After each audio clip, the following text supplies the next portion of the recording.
Welcome in to Bet the Edge, the college football takeover. We're here, week 13, presented by BetMGM. I'm Brad Thomas here with Eric Froton and Vaughn Delzell. We're going to go over all of our favorite bets of the week, give you our ladder plays, and give you the people's parlay. But before we get into the action, Eric, I'm going to ask you, any latest takeaways or surprises from the college football playoff rankings?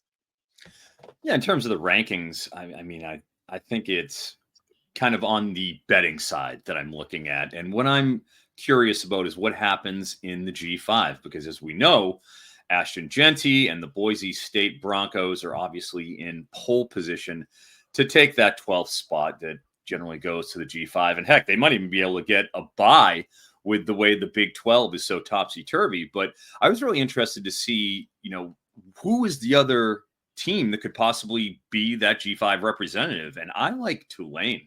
Yes. Because they've been running through that AAC schedule. You still have Boise State having to go up against UNLV likely in the Mountain West Championship game. And currently you're seeing the books put Tulane out at plus 520 to make the playoff. Mm-hmm. They're pretty much the only other option other than Boise State right now.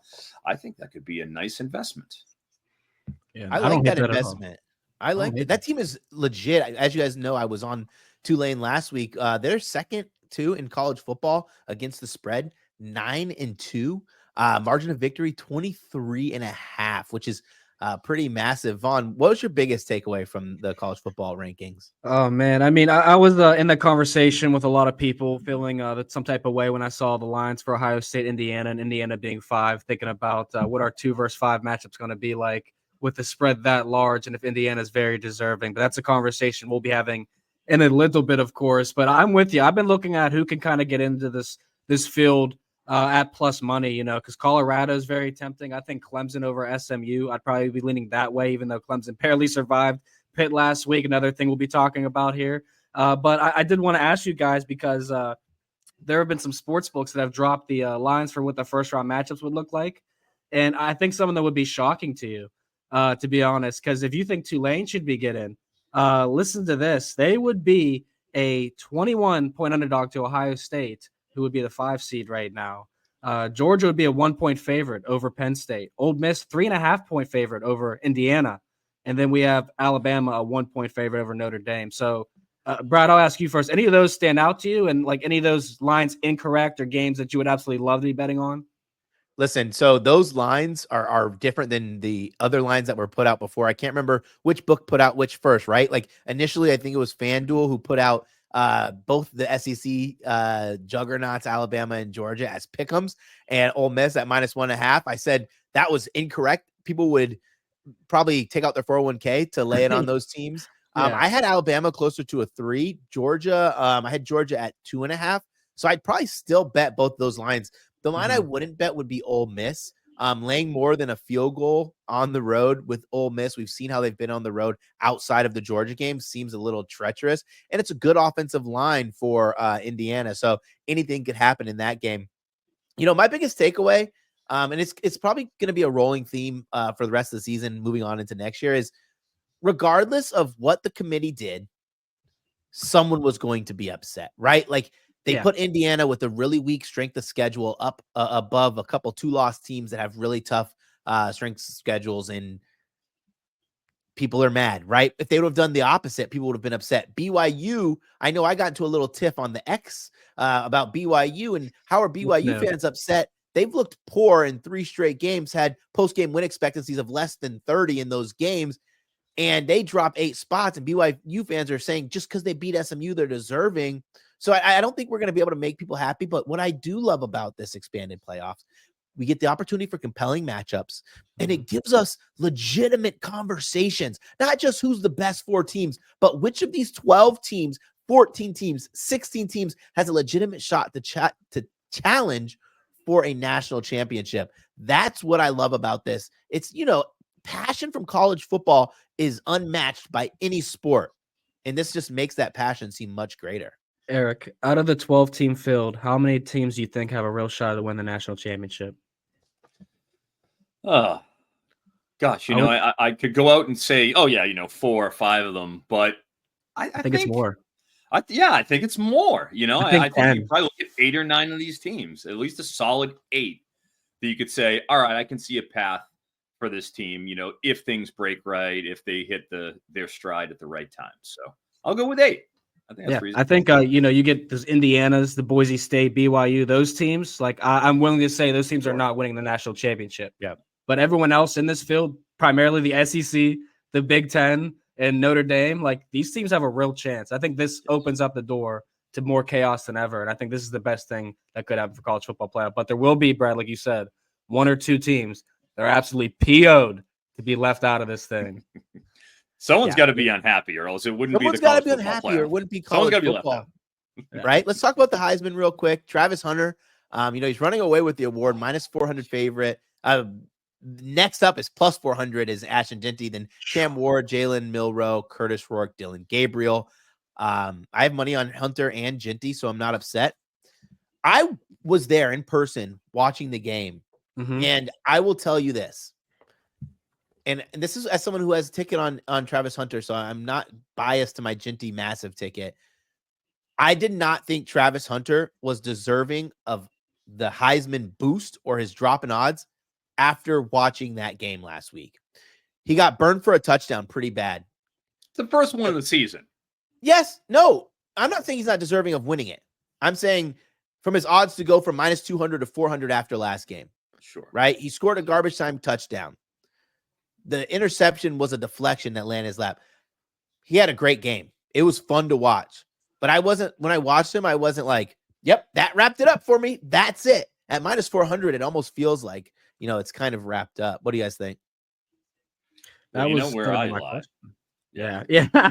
That was basically my question to you, Brad. Like, do you feel like Travis Hunter solidified the Heisman campaign over the weekend? And you kind of just answered the question that you don't feel like he did anything worth doing that it's still a little bit open, it sounds like.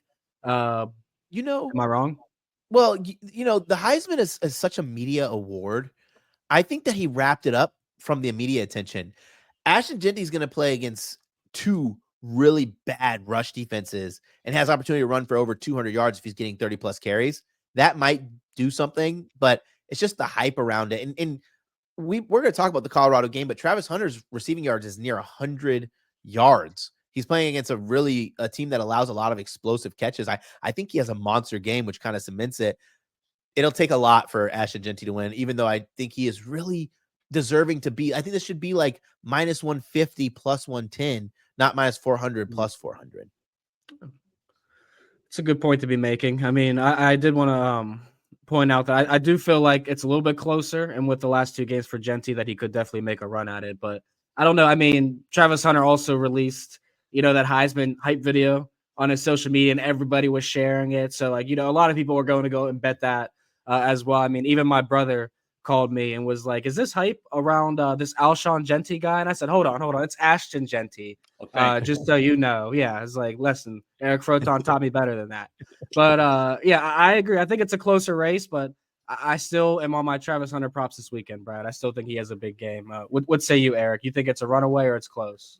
I think it's Travis Hunter's to lose. If you look at the way the field is shaking out, it's Hunter and Jeanty minus 400, Jeanty plus 400, but then the field plus 1,500 on Cam Ward. We've seen that team look extremely vulnerable. Finally, they lost the game. It was coming. We just didn't know when. Milroe's at plus 3,000. That could be pretty good value. But, I mean, other than maybe, I'm a little surprised that Gabriel dropped to plus 4,000 here. Yeah. Because if we're thinking about it, realistically, it's if they're undefeated, he's going to have a shot. I think he's at least in New York, at the Heisman ceremonies. For him to be this far down is kind of surprising. But as we all know, and I will not belabor the point, I have a Travis Hunter 100-1 ticket that I bought on January 5th this year. So I am hopelessly biased. Give me Travis Hunter minus 400. I might have to hedge it a little bit on Jeanty, but plus 400. Listen, I don't mind hedging. I have Travis Hunter at 20 and I have Jeanty at 65, but I bet Jeanty twice. I bet him at 65 and then bet him at 35. So obviously you know who I'm rooting for. But to put a bow on this, this time last season, Bo Nix was the favorite to win the Heisman.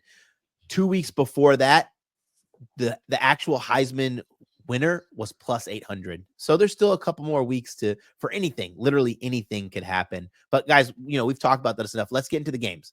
Biggest game of the week, number 5, Indiana at number 2, Ohio State. The Buckeyes 13.5 point favorite, total set at 51.5. Noon kickoff. It feels like Ohio State is unfortunately playing 6 straight noon kickoff games. And I'll start with my pick. I got a bad number. I'm okay with saying that. I bet Indiana at 11.5. I went ahead and rebet them at 12 because I believe this number is incorrect. When we talk about Indiana through the narrative that they haven't played anybody, their strength of schedule has been easy. By the time the season's done, they will only have played one team with a winning record, maybe 2 if Michigan can go ahead and win out for the season. I think they forget what they're actually watching. This is not Indiana skating by these games. And the actual team that plays with legitimate NFL talent, they beat them too. And they beat them on both sides of the ball. I had posed this question on social media with Ohio State. They lose Seth McLaughlin out for the season, starting center, torn Achilles. They lost Josh Simmons a couple weeks ago. It's undeniable that if you watched Ohio State from before Simmons was out to the week Simmons was out, then after that, their offensive line play dropped down a little bit. Now we'll see what happens when McLaughlin comes down as well. This is an Indiana defensive line, that has a bunch of transfer talents. They're really stout. They're really good against the run. Well, I also like taking the points here. Ohio State plays so slow. Yeah, they capitalize. They're first or 5th in net points per drive. They capitalize when they get to the red zone, but it's such a slow pace that it takes a lot of really bad field position. It'll take some empty drives for them to cover this number against Indiana. I just thought we were getting a gift here at plus 12. Kirk Cignetti's a really good coach. Last thing I want to add to this, Curtis Rourke is also an Ohio transfer going back to Ohio, somewhere he's comfortable. He's going to want to put on an absolute show in front of the Ohio crowd. I'll kick it to you, Eric. Can you talk about this from a prop perspective? Yeah, sure. I mean, this is obviously the game of the weekend and everybody's excited about it. And just from the game perspective, this opened up, as you mentioned, at 11.5 points, actually dipped down to 10.5 in early trading soon after that open. And we've seen it just spike right back up to 13.5. So it's been a pretty interesting follow to see how the market has moved on this particular game. And then you get over to the prop situation.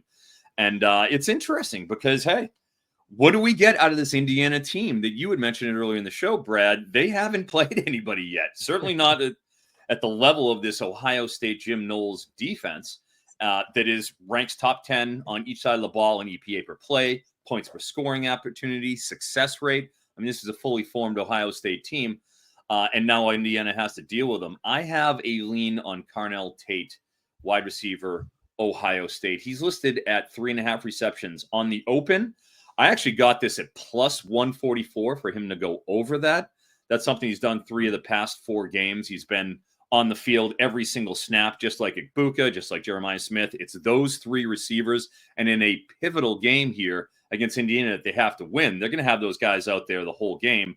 And it could even be in a position where they're going to have to keep their foot on the gas against a very credible Indiana team. I like the over 3.5 receptions. It isn't plus 144 anymore.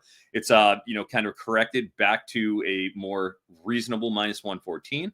And I also have a lean on Trevion Henderson.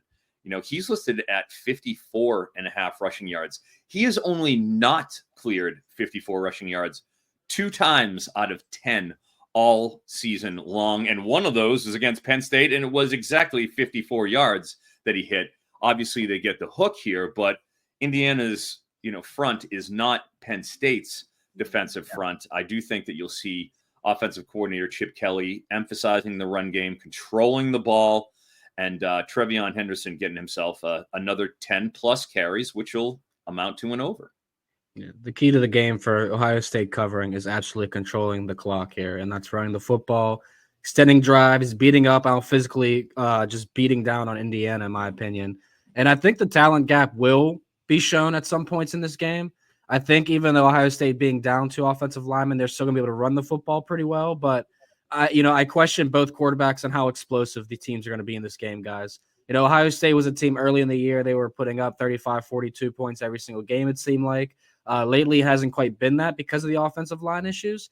So if I'm betting this game, I'm taking Ohio State's team total under 34.5. I feel like that's a pretty big number in this game where they're going to try and just, like you said, control the clock, keep Indiana from having big plays, and put them in positions 3rd and longs that they're not comfortable in, that they're usually not in against the Nebraskas, Marylands, Washingtons, Michigan States, and Michigans of the world. So this is a big step up for them and who they played all year long. And my question I asked you guys, and Brad, I want you to jump in here because I know you're already on X talking about this with people, but this is like the measuring stick game for Indiana because you're probably going to take this L.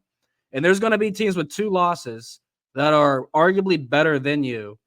How bad does Indiana have to lose to be knocked out of the college football playoff? Are we talking a 28 or 30-point loss, and now you probably are not in with 1 loss, or are they safe no matter what? Because at plus 260 to miss the college football playoff, I think that's very live for Indiana, and it's because of their strength of schedule. Yeah, before I answer this question, I want to say one thing because I feel like I sometimes get the short end of the stick here being an Alabama guy, and people think I'm just, shouting out the SEC any chance I get. You guys got to remember, I help select the bowl teams. I power rank every single week. That's literally part of my responsibility. So I have to look at it with an unbiased lens. And it is really hard. If Illinois goes out there and they lose by 21 or more, it is really hard to justify them being in over a 2-loss team that has 3 and 4 ranked wins. That'd be the only ranked game they've played. At the end of the season, I said this earlier, it could be a legitimate thing that they have not beat a single team over 500. But I do think, the committee is excited with how Indiana has looked, right? They've passed the eye test, but this is their measuring stick. If they get blown out, they're going to fall fast and fall hard. Yeah. Eric, where does Indiana fall? Like, you're talking 10, 11, 12, right? In the college football playoff rankings? Or are we beyond that now? We're talking outside the top 12. Oh gosh, that's tough. I think it would take a lot. A full-on blowout to put them out of that top 12, just for the sheer fact that they're undefeated. They have looked good in the teams that they're playing. You can only play who they put up against you. So I feel tough about dinging them on that front, and they'll be in good shape next week and they'll win. I think they'll still make it. I'll add one more thing too. It's hard to give Indiana credit and say, they only play the teams on their schedule when they play Western Illinois, Charlotte, and FIU. Now that Curt Cignetti is there, they're going to have to get into scheduling some more tough non-cons. I know they did have Louisville on their schedule. They bought out of that, but this team with Cignetti is going to be real. They're spending money in the transfer portal.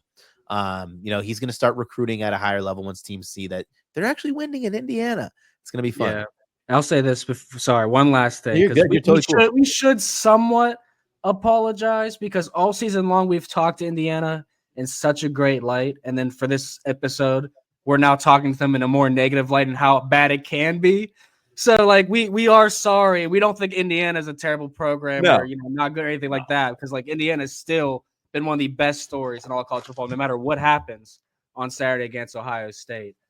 But yeah, just wanted to point that out there. And if they beat Ohio State, we're even more sorry we had these conversations. Hey, listen, for anybody who's been watching the show, they know I'm sitting on a 40-1 ticket for Indiana to win the Big Ten. I'm afraid of the price, though. I'll probably have horrible hedge odds, but at least if they make it to the dance, at least I'll get a decent hedge opportunity. But let's go into game number 2. Number 19 Army playing at Yankee Stadium against number 6 Notre Dame. Fighting Irish are a 14.5-point favorite. Total set at 44.5. Night game on NBC and Peacock. Vaughn, kick this one off for us. Yeah. How do you not get involved with Notre Dame early again? Everything we've seen, the past 4 or 5 games, this team has been absolutely explosive in the first halves, 28, 21, and 30 in the last 3 weeks, guys. We've talked about them a lot. Brad, you've been on the first half. I talked about the first quarter a few times. I think the first half team total is probably the way I'd look. We filmed earlier together, Brad, and we were laughing because when I saw the first half total of 22.5 for this game, I'm like, Notre Dame could do that themselves. Yep. What is their team total? Ended up being 14.5. So obviously you're getting outside the key number of 14, but since the NIU loss, they have put up 21 or more points in the first half, 6 out of 8 games, and 14 in the 2 games that they didn't. So you're literally getting the number and ask for something just a little bit more than the bare minimum of what they've had the last 6 weeks. So, or last 8 weeks, excuse me. So I like Notre Dame in the first half. Team total over. If it ain't broke, don't fix it. This could be the wagon that we're missing out on all year long, guys. Yeah, possibly. Notre Dame. Wow. Since losing to NIU, they have outscored their opponents 343 to 85. Wow. Phenomenal numbers. They're actually on a 6-game cover streak, 6-0 against the spread, and they're covering really big numbers. For me, the weakness of Army is going to be their run defense, which, is not normal of service academies, but much like when they played Navy, that was Navy's weakness. And it's not so much the run defense, it's the allowing the big plays.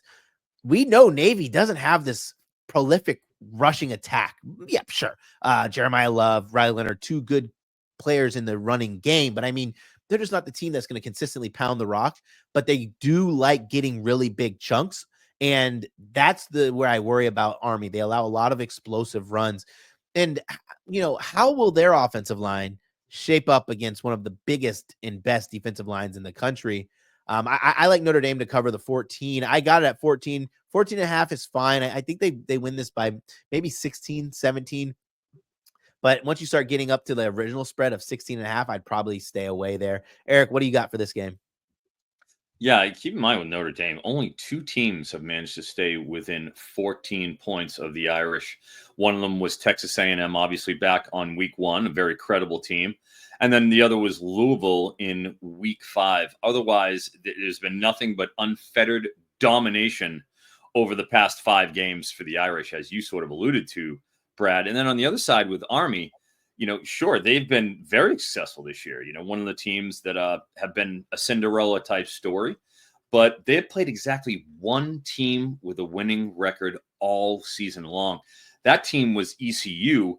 And I mean, at 6-4, they literally fired their head coach. So yep. I can't give you that much respect for that particular win there. You know what I mean? And then when you look at Notre Dame, the best comp we have is Navy. And as we know, they eviscerated Navy 51-14. And as you kind of also alluded to, Brad, is they were able to lean on them, with that offensive line, with that run game, and with their superior defensive size on their defensive front, which is able to snuff anything Navy wanted to do. I think you see a similar script against a similarly one-dimensional team. So I'm going to take Notre Dame. All right, let's move over. Wow, ranked Colorado, number 16 Colorado, 2.5-point favorite, playing in Arrowhead against Kansas. Kansas, the Grim Reapers, it seems like, because they knocked off Iowa State, then BYU. The total for this game, 59.5. Guys, I have seen enough. I've been riding this money train, and I'm going to keep on riding it. It's Colorado for me. And this is the perfect time for Colorado to play Kansas. Not last week, not the week before that. Now, when Kansas they literally just knocked off Iowa State and BYU. How much more of a letdown do they possibly need coming back home against the Buffs? But from a betting perspective, a numbers perspective, there's a couple things that you have to look at, right?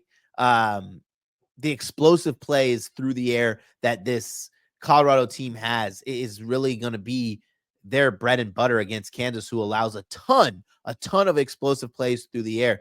That was kind of, what I was worried about when BYU played Kansas. They're not really explosive through the air. Like, that's not something they lean on.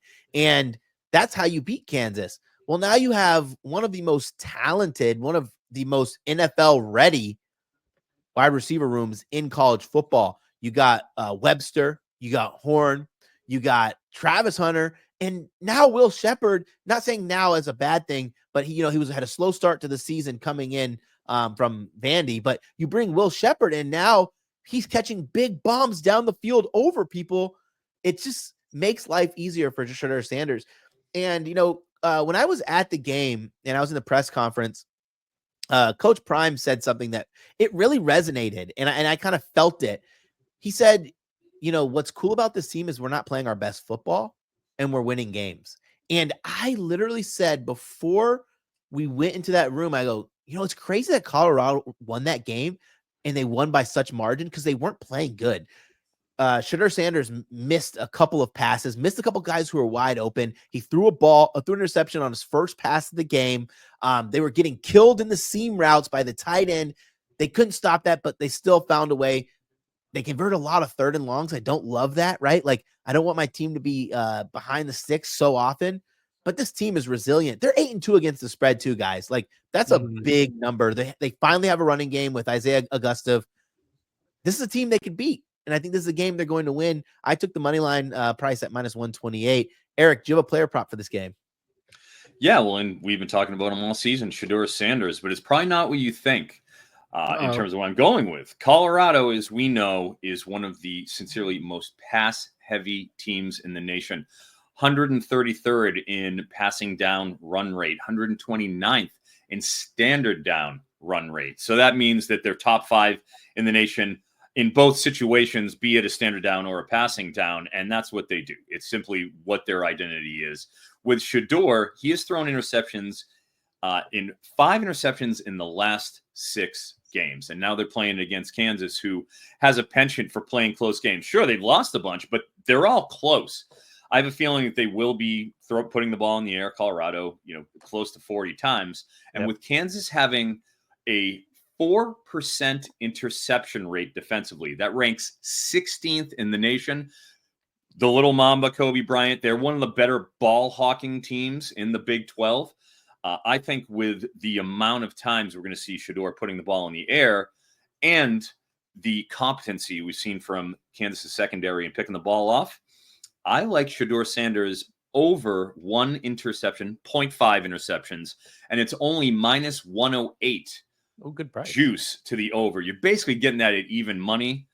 I think that's a pretty good look.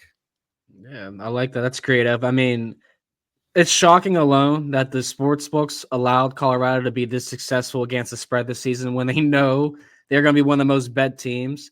But Shedeur Sanders, too, has been a guy that's destroying his props. And I'm sure nobody is really hitting the interception market that often. If they do, they're playing a no interception for Shedeur Sanders. So I do like that angle. And I'm with you, Brad. I mean, again, if it ain't broke, don't fix it. And Colorado's that conversation, too, just like Notre Dame for us. I mean, they continue to cash our people's parlays, the straight up picks, cover our spreads.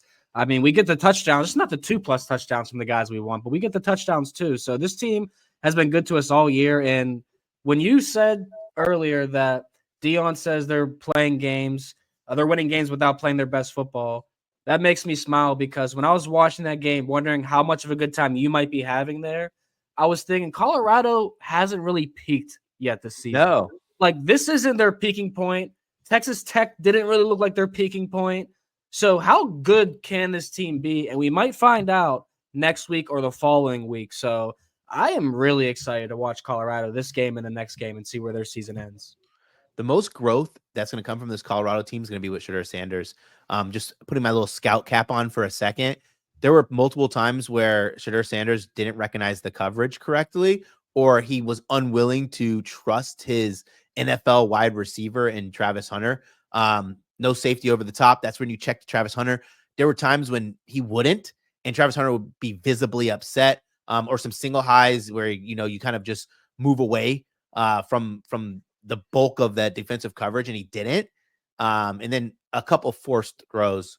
But, like, you hear we're nitpicking, right? Like, the dude's throwing for 340+ yards, and we're nitpicking these small things, but it's those small things that's going to make this Colorado team more dangerous in the future. That's what I'm really excited to see. Like, who doesn't want to see a team with superstars play to their maximum potential? That's why we love football. Yeah, I was going to make a joke too, a few weeks ago about his draft stock rising so much and say if he keeps playing this well, he's going to be a New York Giant. But that may not be the bad thing because he got Malik Neighbors at least. But yeah, he's climbing, man. So this is going to be fun and see what happens with Deion, Travis, and Shedeur after this year too, because Deion might want a piece of what's going on in the NFL, but that's just me. Yeah, let's get into the next one. Number 11, Ole Miss, 10-point favorite, traveling to the Swamp to take on the Florida Gators. 55.5 is the total, and it's at 3:30 p.m. Eastern Standard Time. just before we get into our breakdowns, I want to let you know these guys haven't played since 2020, but the Gators do have a 2-game win streak on them, winning 51-35 when they played in Oxford and 38-10 when they played in 2015 in the Swamp. That has no bearings on how I bet this game. This is a much different team for Ole Miss. They're dynamic. They have Lane Kiffin. They have a good defensive line. I do naturally lean -10 for Ole Miss. I did hear a stat that was pretty funny.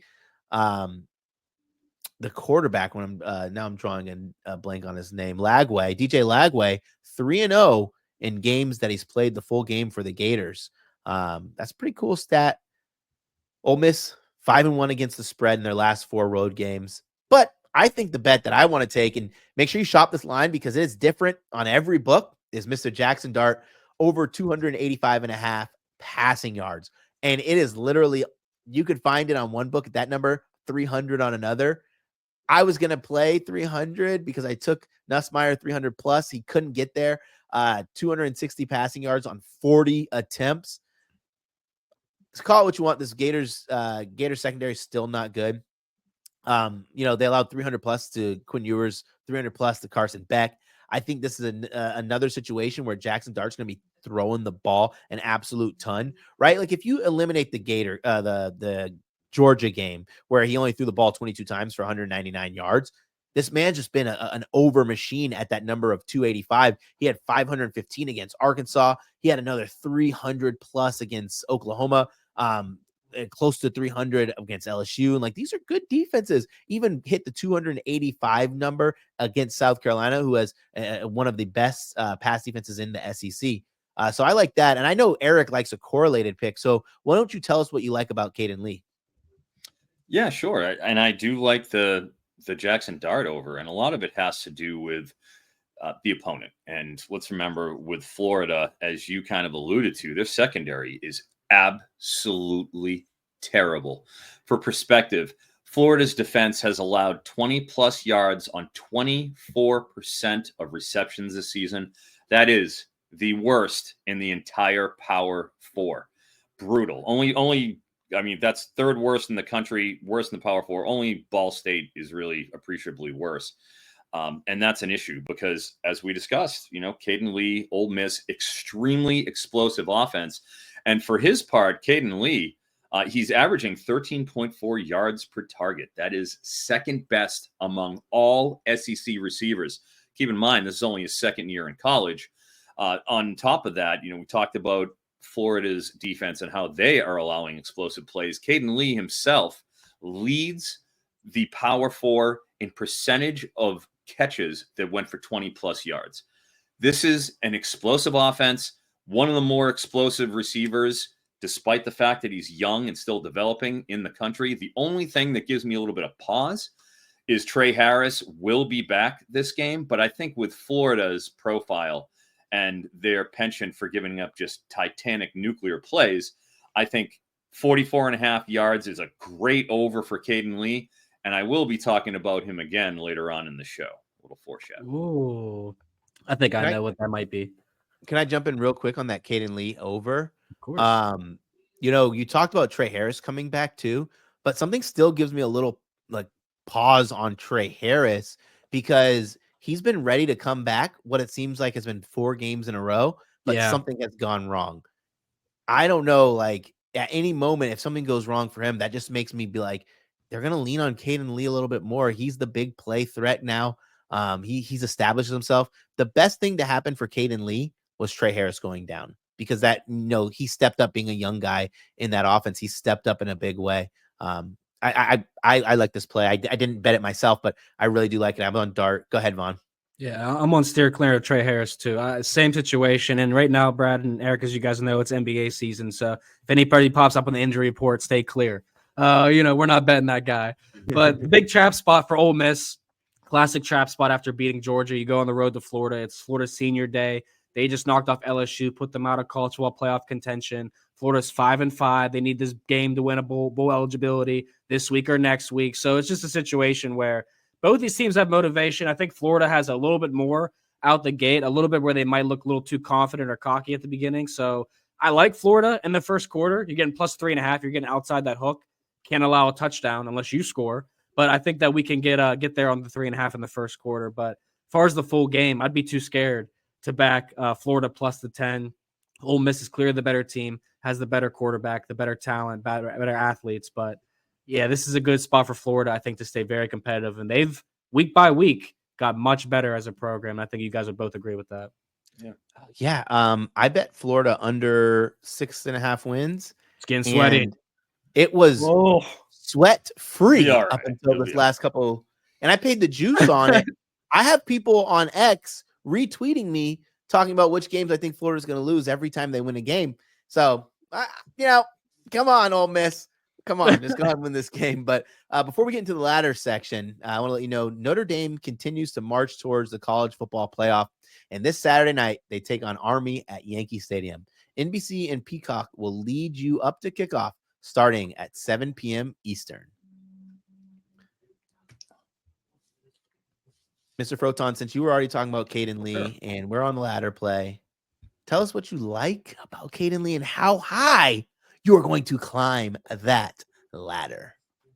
Well, I think I gave him a pretty proper, respectful analysis earlier, but it just comes down to the fact where he's the slot receiver, and with Antwain Wells, Jordan Watkins himself, and Trey Harris coming back, it'll be interesting to see how that rotation is kind of handled. My feeling is I don't think, like, with Harris coming off of injury, I think they'll probably be able to handle Florida pretty well. I have, questions about how often he's going to be out there. I don't know if they're going to want to, once this game is at hand, keep running him out there as often as he has before. But if you're just looking at what Caden Lee has done over the course of the past 4 games, he had 81 yards last game against Arkansas, 127, 59 against Oklahoma, but again, LSU, 132. So he's shown the ability to take the top off of defenses. He has had at least one 20-yard catch in all but one game this season. Preferred deep threat. They're looking him downfield. I think it's entirely possible you see him clear that 80-yard mark that we've seen him clear 3 of the past 4 games. And if that's at plus 350, and feeling really excitable, over 90 yards is plus 475. But I think that 80-yard threshold that he's done 3 of the past 4, plus 350, I think that's a pretty good mark. Well, we are patting ourselves on the back a little bit with Mr. Jennings. Didn't get all the way to the top of the ladder last week, but that was relatively sweat-free to even catch the baseline and the ladder. I have a funny story before I get into my ladder. So I hit 2 ladders for some Action Tuesday in the same game. And, I got stat corrected in the positive way when I hit Ulatowski, the plus 850 for 225 plus passing yards. I thought that was really cool. I also had the quarterback, Mr. Finley, go and comment on my tweet that says take his passing total and his over and his ladder. And he said, if I could bet, I would double down because that seems like a lock to me. I thought that was literally really said that on your post. Yeah, and he literally, I took a screenshot. I'm saving it forever. I followed him and everything. I was like, "You have my heart, dude. That is Ben amazing." Finley, respect. Yeah, Ben freaking Finley, dude. He cashed it. He probably could have went nuclear if they weren't blowing him out. But I'm taking CJ Bailey. I'm a little upset with these lines that either FanDuel or DraftKings posted here because it is a little defensive, not giving us the plus 800 on his 300 plus. He's playing against Georgia Tech, but I took him for 275 plus at plus 320 and 300 plus at plus 600. I think we've beat the dead horse on how good Georgia's run defense is. Their defensive line is legit. The way to beat them is through the air, or at least the way to challenge them is through the air. When they played against Miami, Miami lost that game because they couldn't win in the trenches. They threw the ball 350 times. 350 yards. Like, they still couldn't get the job done. Syracuse barely got the job done, but they still needed a massive effort from Kyle McCord, over 380 yards. Then they played against Louisville, Shuck had 260 plus, but they didn't even need to play the entire game. They went to a run script. With Mr. Bailey here, he's had some monster games, and especially in games where they really had to go for it, right? Like their game against Wake Forest, 272. That's another pretty poor pass defense. Their game against Syracuse, back and forth, 329. Game against Cal, neck and neck, 306. He has it in his repertoire. I thought the numbers were good enough where I had to take a stab on it. Yeah, no, I absolutely like that play. I'm still in amazement that you told us Ben Finley tweeted you. I had to go to your X account and look this up. It's true, Eric. He's not lying. Yeah, I'm still in amazement. I'm like, someone has to watch Ben Finley and what he does in the next few years. But I'm more amazed too that athletes on an Akron level program are on Twitter looking at what people are saying about them too. So when he graduates, we might have to have him on. We might have to have him as a guest appearance on the show. We might need to. That'd be awesome, actually. Yeah, let us find out. Ben Finley's probably he probably got some lays laying around. He's ready. Yeah. As soon as football's over, I got the lays. He had the buddy lays. We'll wait till the season's over and see what he's cooking.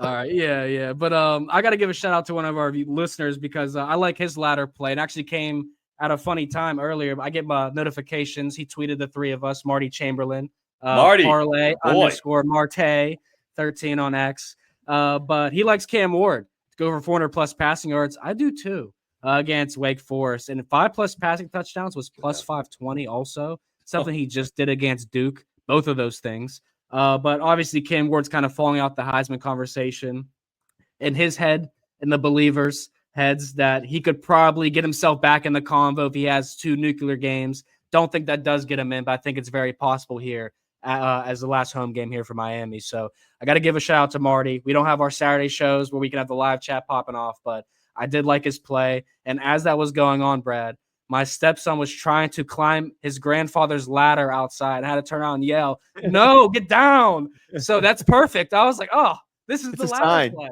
It's a sign. Did my job. Yeah. I'll be on Cam Ward later in this segment, but Vaughn, I also want to say that Mr. Cam Ward, the closest comp to a game style, game flow that I could have against Wake Forest and the like opponent would be Ole Miss. Jackson Dart went over his passing prop in that game as well. So did Mr. Trey Harris. I'll be honest, I was going to ladder Restrepo, and only one book offered his lines, and 100 plus was plus 140. So we're not laddering that. Do you have another ladder that you like? I mean, of course, we got to go back to and Travis Hunter. I mean, playing for 2 or 3 touchdowns. He keeps scoring just one. I don't understand it, Brad. Someone get this guy in the end zone more than one time in a game, please. Give us that Heisman game where you put the stamp on the entire trophy. So if we can get that this weekend, that would be nice. But 2+ touchdowns is plus 270. 3+ touchdowns is 11-1. Hasn't had that happen yet this season, but I think it could happen any game. So why not this weekend? I mean, they're putting so much attention on him that guys like Webster and Shepard are just sitting wide open, or they get single coverage in a deep ball. So I get it. I like that. I took it last week. I'll probably tail you on it this week. Let's go to the Big Ten games. In the first game, Illinois, 1-point favorite at Rutgers, total set at 48.5, 12 o'clock game on Peacock. Eric, what do you like about this game? Yeah, well, Illinois, 6-4 against the spread, 7-3 the under, a little bit surprisingly there. Only losses are to Penn State, Oregon, and Minnesota. Have yet to defeat a team with a winning record since Nebraska and Michigan were both 5-5. But the rush defense is not particularly good. 130th in success rate, 134th in stuff rate, but they do a good job suppressing big plays. On the other side with Rutgers, very streaky. 4-0, they started. Pretty good wins against Virginia Tech and Washington, but then they go 0-4, Nebraska, Wisconsin, UCLA, USC. But then they just won their last 2 games here against Minnesota and Maryland. Real good win against Minnesota, too. Very conservative offense that doesn't turn the ball over, only 7/8 in the FBS. And, while they run the ball a lot, that's the product of having Kyle Monangai. Their deep passing offense really tries to take advantage of mismatches after running the ball so consistently. Ranked 20th nationally at 10.2 air yards per pass. Now, I can't help but look at Illinois and say that when they're kind of projectable, right? Against the really good teams, yeah, they can't bow up to them. Against the lower rung teams, they handle them. I can't help but think that even though they're on the road against Rutgers with the, Ethan Kaliak-Manis, can he go and penetrate this Illinois defense? I don't know. I'm leaning the Illini. I'm going to go with the Illini here, and I'm going to beef with Vaughn if he'll let me. Yeah, I was going to say, I'm not shocked. It's probably the right pick because earlier I was looking at numbers. I'm like, man, like Rutgers could really use this game. Senior day, they have to have pretty good numbers on senior day. I'm sure they play good defense. Oh my gosh. It's been 12 years since this team's won on senior day.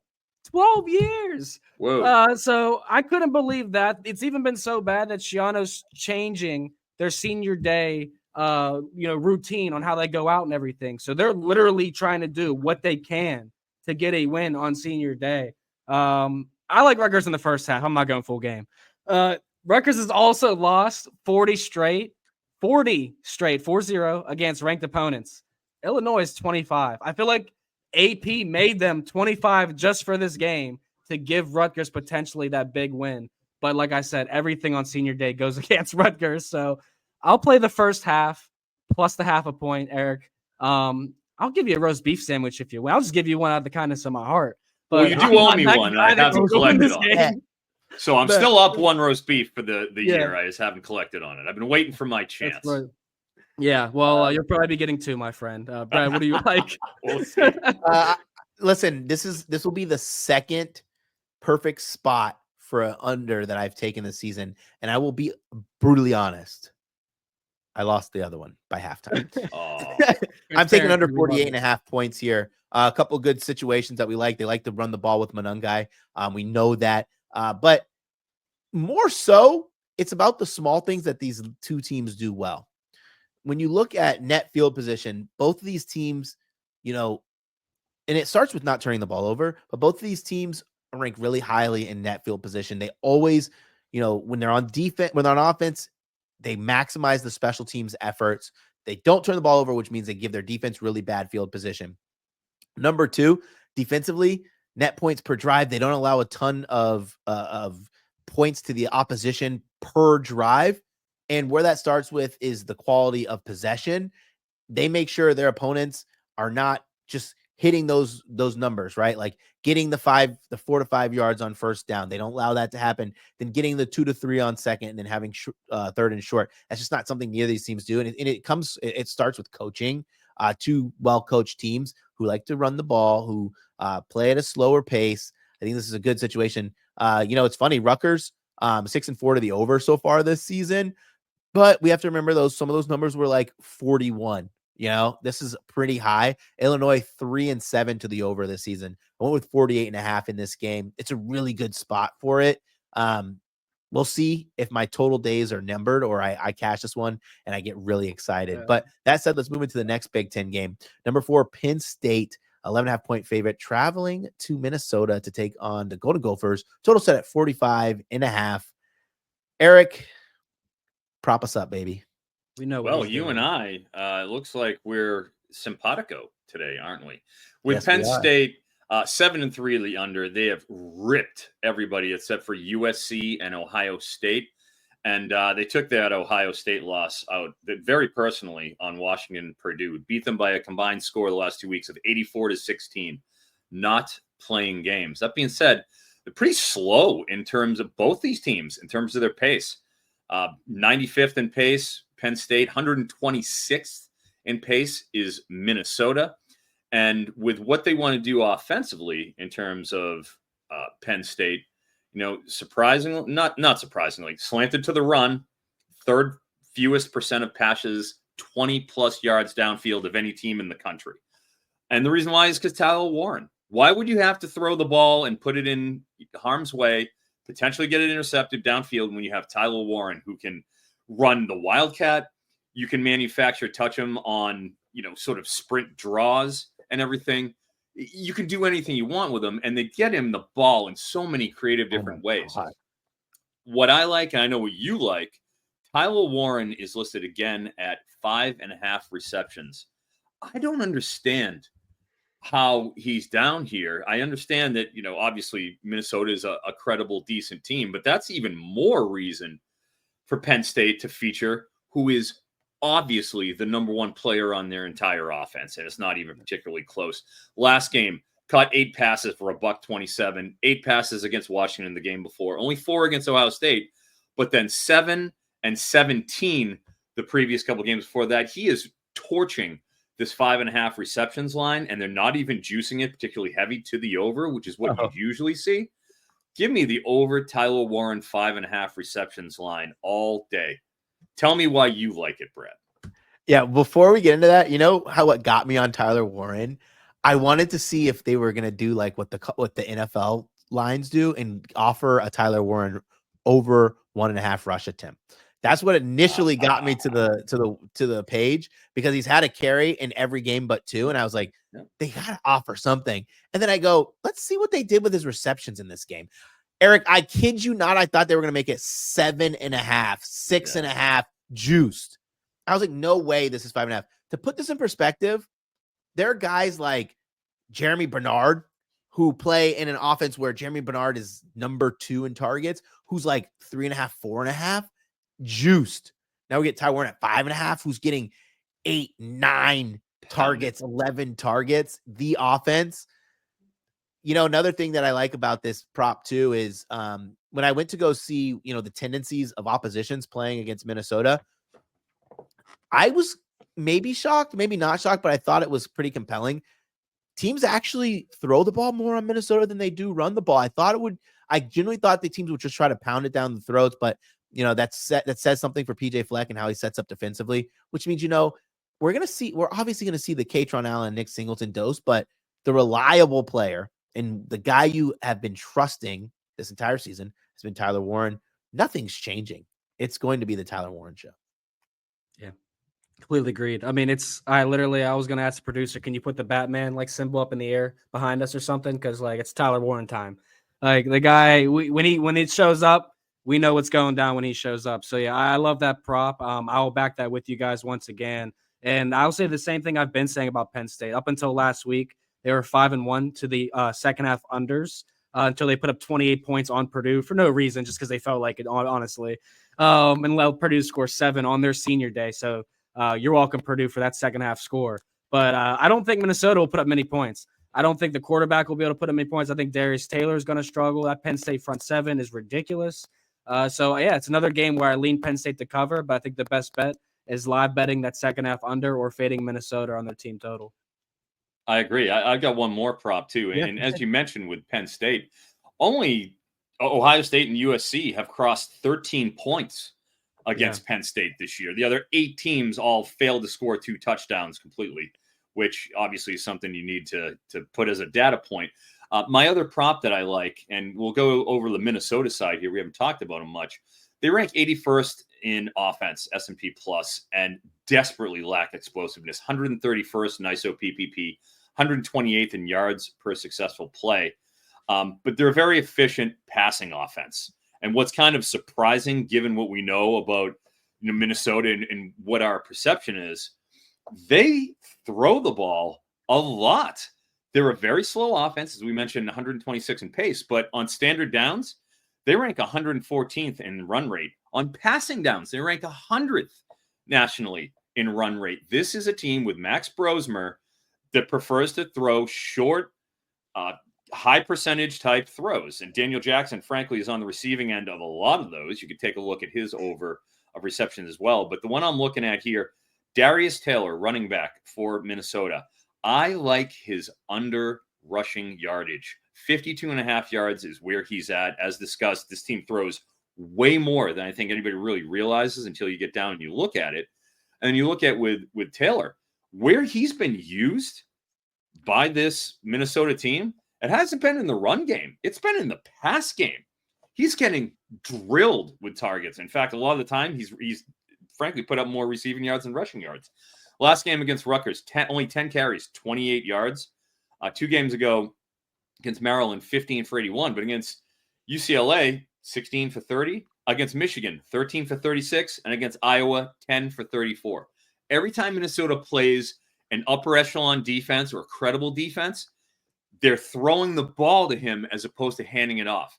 And a big reason for that is Minnesota's offensive line stinks. They cannot run block. 131st in blown run block rate.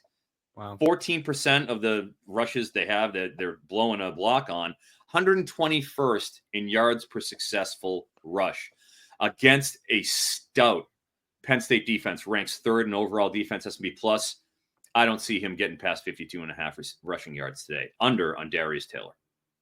Bookmark that Darius Taylor rushing under. Let's go to the last Big Ten game we're going to be covering. USC 4.5-point favorite traveling to the UCLA 51.5. So weird. Night game 10:30 on Travel. NBC. You like that one? I pass on this because I'm getting like, nightmares and bad words are going to come out of my mouth when it comes to trusting either of these teams. This is a good game. UCLA, I live bet them against Washington last week. They were looking really phenomenal. Get to the red zone, turn the ball over, and it was blouses for that team. Then we have USC. Maeva throwing an interception on what I think it was second drive of the game.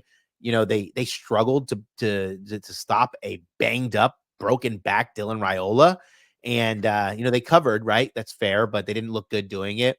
Neither of these teams, I think, I have a really strong feel on. So I passed. I would probably lean USC. I think the 4.5 is kind of generous. But go ahead and tell me what you like, Eric. Yeah, with USC, they played tight games, have yet to lose a game by more than 7 points. So should be entertained at the very least. But all their wins have been for more than 7 points. So, it's interesting that they just can't seem to close out those close games, which precipitated the removal of Miller Moss from the quarterback position and the insertion of Jaden Mayava, former UNLV quarterback. And frankly, he made a couple of pretty big plays downfield. Deuce Robinson was the recipient of a couple of those, and that's what they were lacking so badly. With USC, their offense ranked 13th in S&P plus. I mean, it's still there, but they turn the ball over a lot. And, contrary to what most Lincoln Riley teams are, they don't throw the ball particularly well. They're a better run team than they are a pass team. 10th in EPA per rush, 22nd in success rate. And what, we kind of saw last game with USC, Miller Moss had only thrown 10.7% of his throws downfield, 20-plus yards. We saw Jaden Mayava just in that last game, 15.2% of his throws. That's almost 50% more of his throws are going downfield. I think you're going to see a continuation of that trend. And with UCLA, they started out 1-6, but 3 out of their last 4 games, they've beaten Rutgers, Nebraska, and Iowa. Like 3 good, pretty solid wins. But they're struggling to run the ball significantly. 126 in EPA per rush. They want to throw short, precise passes, but defensively, just a terrible pass rush. Can they disrupt this USA team? I lean USA. USA. I love the USA. I lean USC here, giving the 4.5 points, but I'm not strong on it considering how well UCLA has played during the backstretch.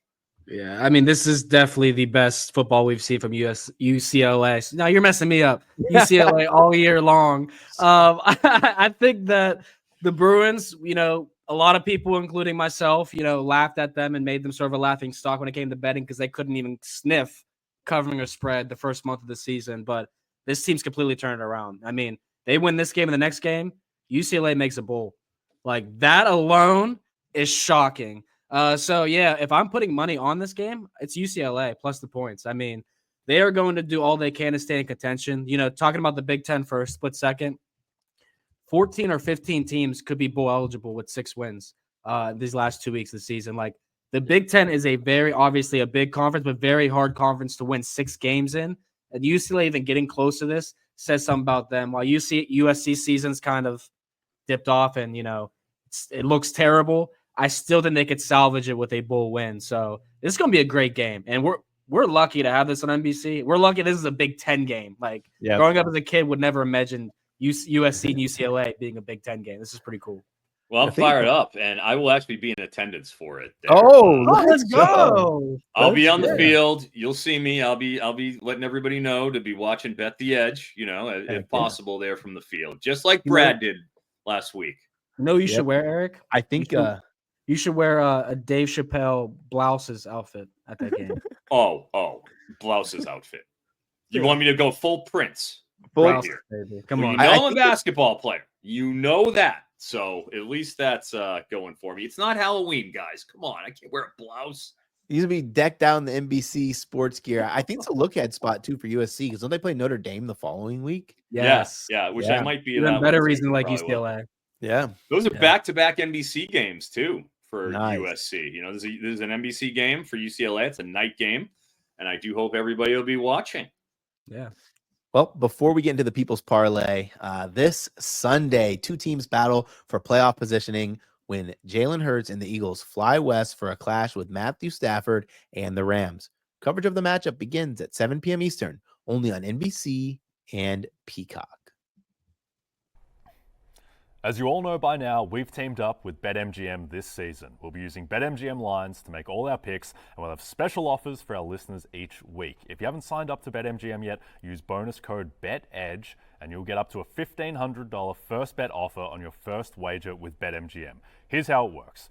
Download the BetMGM app and sign up using bonus code BETEDGE. Deposit at least $10 and place your first wager on any game, and you'll receive up to $1,500 in bonus bets if your first bet loses. Just make sure you use bonus code BETEDGE when you sign up. See BetMGM.com for terms. 21 plus only. U.S. promotional offers not available in New York, Nevada, Ontario, or Puerto Rico. Gambling problem? Call 1-800-GAMBLER. Available in the U.S. Call 877-8-HOPE-NY or text HOPE-NY 467-369 in New York. Call 1-800-NEXT-STEP in Arizona, 1-800-327-5050 in Massachusetts, 1-800-BETS-OFF in Iowa, 1-800-981-0023 in Puerto Rico. First bet offer for new customers only, subject to eligibility requirements. Rewards are non-withdrawable bonus bets that expire in 7 days in partnership with Kansas Crossing Casino and Hotel. Don't forget, if you haven't signed up for BetMGM yet, use bonus code BETEDGE and get your $1,500 first bet offer today. Well, it's time for the People's Parlay. And, I might say my record's not very good at this People's Parlay. I don't know what it is. Maybe it's like I get like this fear, like I'm like texting Tim, the producer, I need to win this People's Parlay, and I overthink it. Really bad selection, I think, by me of picking Oregon and Madison at night when Oregon doesn't even need a win with style points. Eric, you go with your first leg, and then I'll go with mine, and Vaughn will wrap it up and tell you how much we're going to win. Sure. Oklahoma State has been absolutely pathetic. They have lost their last 7 games, and just one of their last 6 losses have been within a 10-point margin. They're just getting smoked. Offensively, they can't run the ball. Somehow they have Ollie Gordon. They can't run the ball. 10% blown run block rate. That's 104th in the country. 115 in yards per non-sack rush. Just pitiful. And then defensively, keep in mind, one of the worst defenses in the entire nation, 133rd. They're allowing 10% of all plays defended to go for more than 20-plus yards, 131st in yards per successful play. This is just as bad as it gets. And they're playing a Texas Tech team that while they have lost 3 of their last 4, those were all to bowl-eligible teams. They have quality wins over Arizona State, Cincinnati, Iowa, and Iowa State and Arizona. Give me Texas Tech and the money line to smash a pathetic Oklahoma State team. I'm going to go with Texas A&M. Wow, we're keeping it in Texas. Texas right. A&M over Auburn, taking money line. It's about minus 120. I don't even want to deal with any tomfoolery of taking the spread. This could be a look ahead spot for Texas A&M, but I just think that they're much better than this Auburn team. And I'll say this, Auburn, they're much better than their record says, but you can't excuse the mistakes, the turnovers, and the poor coaching. Those are just 3 things that I can't excuse. Net field position 86th in the country. That's because they turn the ball over such a high clip. They don't maximize their drives, which also comes down to it. Against the Texas A&M team, who's really defensively stout, right? 12th in defensive success rate in the country. EPA margin on defense, 21st. Marcel Reed leading the charge, I think is a good quarterback for this game because he's just going to do what, you needed to get done. Move the sticks, score when you have good scoring opportunities, and don't turn the ball over. They do miss Le'Veon Moss, but I think Daniel's going to be, just all right for this team. It's Auburn, right? Like, you have to win this. If you're Mike Elko, you have Texas next week, but I don't care who you're playing because every single day, every game is an elimination game until the end of the season, and they have to look at it this way. So I took Texas A&M money line.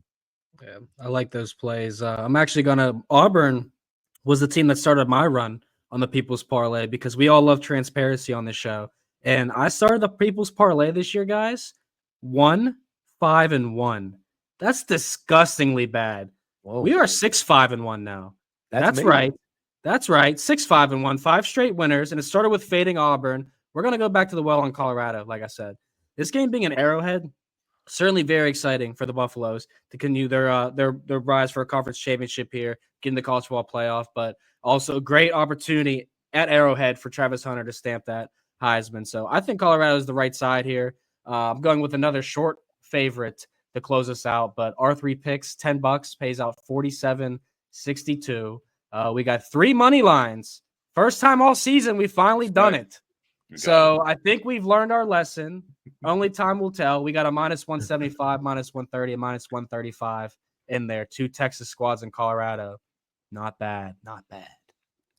Well, let's get into our favorite bets of the week. Eric, go ahead with your first, and we'll do a little round robin. Favorite bet of the week is old friend. We've talked about Hudson Card a lot on this show, and he's been very good to us. It's going to be good to us again.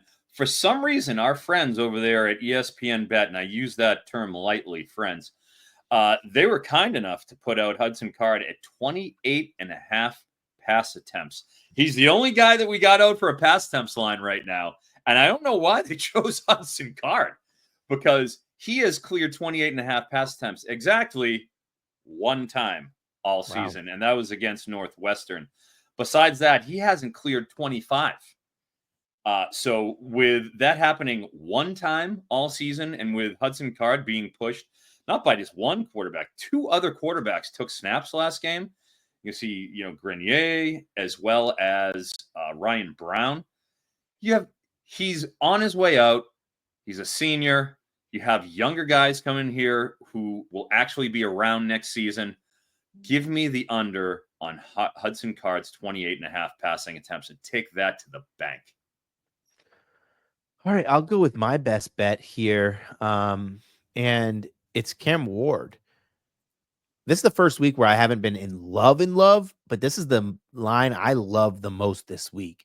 And why I want to say that is because fading Wake Forest has been fruitful every time we've done it this season, whether it's been a quarterback in Jackson Dart, whether it's been Trey Harris, whether it's been Kyle McCord. It's just been something that we've done with success. Oh, wait, we forgot about one. Ja'Cory Brooks we took against them. Wow, we made a lot of money fading this Wake Forest team, and I think you're going to just continue to do that all season. And, it's a Wake Forest team that's bad in the secondary. They allow 296 passing yards per game. Guys, that's good for 3rd worst in college football. I talked to one of the traders over at DraftKings. I sent him a message this morning because I'm going to take Restrepo as well. We'll talk about that in a second.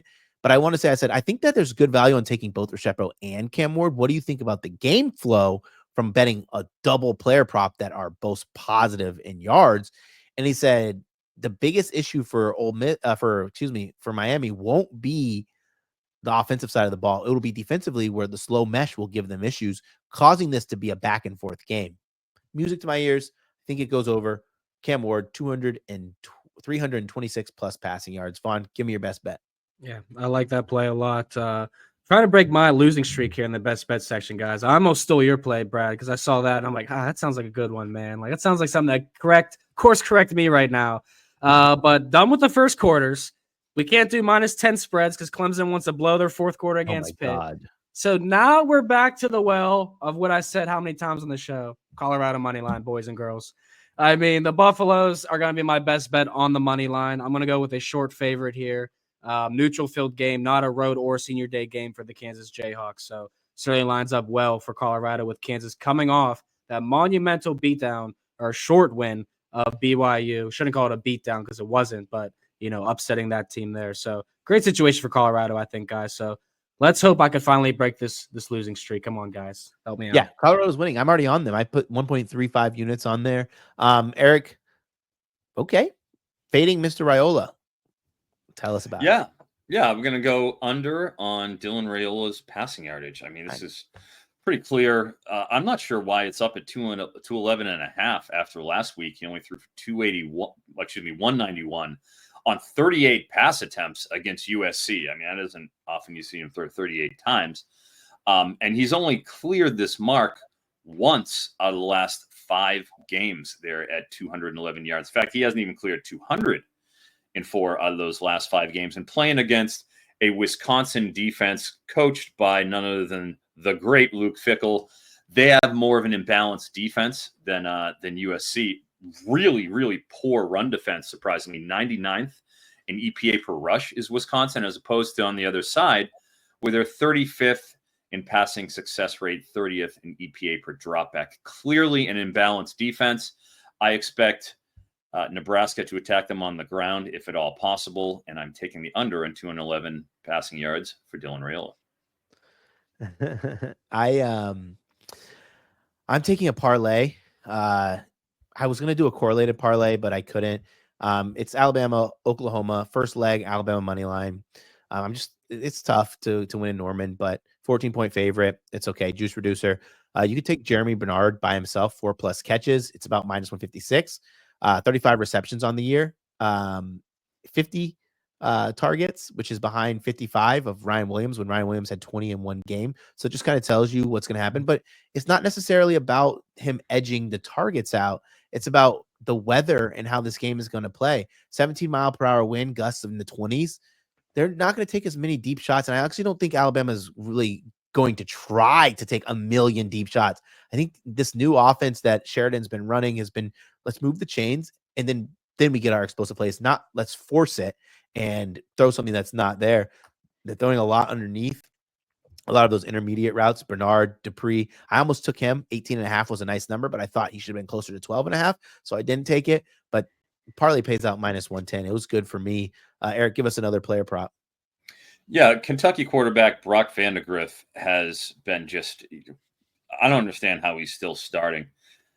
He's cleared 200 yards just twice all season. He's currently up there at 135.5 passing yards. And if you look at the last 2 games against SEC opponents, Tennessee completed 10 of 17 passes. He only put the ball in the air 17 times for 123 yards. Against Auburn, again, only threw the ball 17 times, completed 9 for 120. In each of the last 4 games that he's played, he's been taken out, be it Gavin Wimsatt, be it true freshman Cutter Boley. They're putting in other players because of the complete inability of Brock Vandagriff to avoid turnovers and to consistently move the ball down the field. I am taking the under on Brock Vandagriff's 135.5 passing yards. He will once again be taken out in the 4th quarter due to poor performance. This was going to be my ladder play, but I played the baseline. I didn't think the price difference between 83.5 receiving yards and 100 was that much worth it. I took Restrepo over. I don't need to beat a dead horse here, but pretty much every team who's played against Wake Forest has had some receiver go over, whether that be in Syracuse, Ole Miss, Clemson. The list goes on. I think Restrepo is the man here. He's had a couple big games, a lot of bracketed coverage, but he's still getting the targets, and I still think Cam Ward, he's fearless and can continue to throw it. Eric, go ahead and wrap us with your last player prop. Yeah, last player prop. Yep, but it's not your favorite, is it? Jam Miller, I am going under 50.5 rushing yards. That's actually ticked down to 46.5. The 50 was amazing because he literally hasn't crossed the 50 plateau since September 14th. So like that a lot. Still at 46.5, that's only a mark he's cleared once since that September 14th mark. He's been pretty consistently been in the 5 to 12 carry range, but with Justice Haynes behind him, with Jalen Milroe taking a lot of that rushing ability out of his hands. I just look at Jam Miller and see a split backfield situation with a running quarterback and a under 46.5 rushing yards. No, I'm not mad at it. I looked at it. I was going to take it. It was 47.5, and I thought that was just a little out of my price range. I grabbed it at that I grabbed it at 50 as soon as it came out, and that's amazing. You also want to add to that, like Oklahoma's run defense is really good, like third in defensive success rate, 8th in EPA margin. That's where they hang their hat. Also, Richard Young being added into the mix there. But guys, listen, another successful week of giving out college football bets. Let's cash some tickets. Everyone watching, please do me a favor. This is a public service announcement. Do not cry to your favorite talking head on social media because your team was ranked inappropriately in your eyes.